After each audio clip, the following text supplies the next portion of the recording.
Overall, I'd probably give this shoe a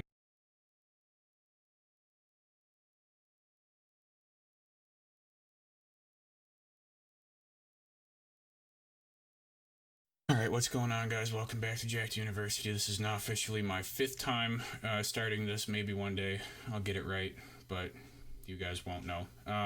Okay, so I'm going to do a quick review on these Under Armour PR3s, the Project Rock 3s.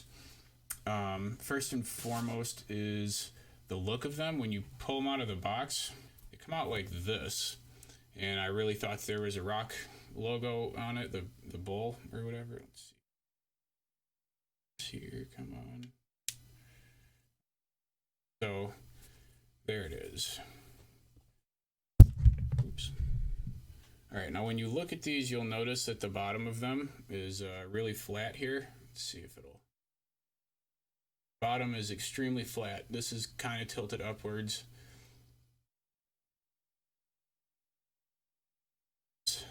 The other side. I'm pretty sure they have 2 color options. The first one is this, which is like black and gray, and then the second one I'm pretty sure is gray and black, which is just the opposite of this. So that's kind of cool, I guess. I'm colorblind, so I'm cool with that. They don't really look like clown shoes either. I've had some Under Armour shoes that look way too long. Like I wear size 14s, right? Here it is next to my head, just so you guys know that I don't look like a Bigfoot, okay? So they do have a tendency to look like clown shoes. These just look like regular Under Armour shoes. So the feel of them, when you first slide your foot in, it's going to be really, really tight because of the tongue. Actually, the tongue is fully connected. Be able to see, it's like fully connected.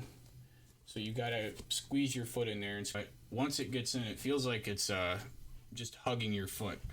The laces, I've noticed, my other Under Armour shoes, they'll kind of pinch at the top. I don't feel any of that with this. It feels like there's maybe a pad or something that's underneath, so that way it prevents against that. Another huge selling point for me, I mean, like I guess to buy the next ones is going to be the balance point on them. It feels like the balance point is this entire triangle right here. So you could rock all the way back on your heels and still feel the support under here. It's really something. I've never had a shoe that's done that, and I've even had weightlifting shoes before. So, and that brings me to another point. Don't do cardio in these. These are not cardio shoes. They're not meant for walking. They're not meant for running. They're literally only meant for balance and stability. He said that they were designed around leg days. I have been leg pressing in them. There's no sliding. You know how you'll be leg pressing, and then as you're going against, it feels like your toes kind of go up into the toe of the shoe, and it really hurts your toes. There's really no sliding that's going on there, no shifting. They're very breathable too. They have dual knit, so that way they don't tear. Apparently, we'll see. I tear shoes, but you can see my finger kind of coming through there.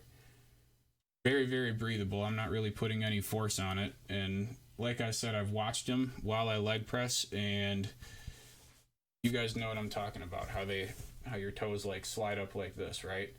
Well, they don't do that. Like, they really don't. It feels very, very grounded. It feels like your foot just does not move in them. As for cons, the only con that I really don't like, well, there's 2 of them. So the one is the tongue, obviously, what I was talking about. The second one is this Achilles heel pad. I don't know if you guys can see that or not. It's this gray part right here. And I don't really know what the point of that is. It feels kind of weird. When it's in there, I feel like they could have just shortened the back of the shoe maybe. But you know, I don't know. Like once you're walking around in it, once it's been on your foot for a minute or 2, you don't even really notice it. It's just once you put it on, you initially feel it, and it's kind of weird. It's kind of weird, but you move around and you get used to it. Other than that, I don't really have anything else to say. Overall, I'd probably give this shoe a 9 out of 10. I would totally recommend it to everybody if you so choose to, try and train legs. If you're bodybuilding, don't forget legs. You don't want to forget legs. Other than that, guys, that's all I have for you today. Thanks for tuning in, and I'll see you next week.